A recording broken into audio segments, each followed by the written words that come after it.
विधानसभेच्या रिंगणात उतरणार काय?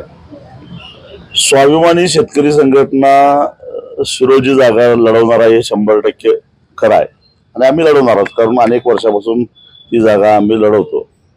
अर्थात उमेदवारीच्या बद्दल आम्ही सगळेजण चर्चा करणार आहोत आणि चर्चा करून आम्ही निर्णय घेणार आहोत।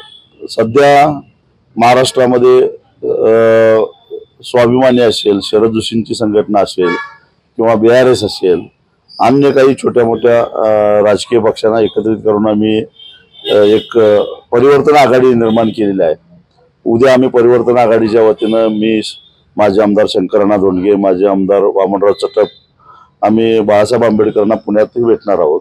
ही आमची प्रयत्न आमचा चालू आहे ही आघाडी करण्याचा। आणि त्याच्यामध्ये आता एकदा आघाडीत आपण आहोत म्हटल्यानंतर शिरोळची आमची जागा आहे ती आम्ही मागणारच। अर्थात आघाडीमध्ये जो काही निर्णय होईल त्या पद्धतीने आम्ही लढूच, परंतु शिरोळच्या जागेबद्दल आम्ही आग्रही राहू आणि मग एकदा शिरोळ आघाडीतून आम्ही शिरोळची जागा आमच्याकडे आल्यानंतर मग आम्ही निश्चितच आमचा उमेदवार निश्चित करू। जर कार्यकर्त्यांनी पुन्हा आग्रह केला आपल्याला विधानसभेसाठी, तर पहिल्यांदा ही स्वाभिमानीला जागा मिळून दे आघाडीतून आणि मग आम्ही ठरवू ना।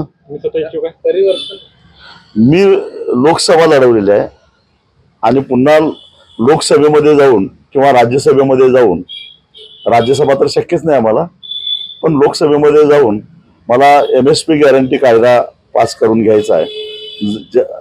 आता फक्त चळवळ माझी त्यासाठीच चालू आहे, त्यामुळे देशभरातल्या सगळ्या शेतकरी संघटना एकत्रित केलेल्या आहेत।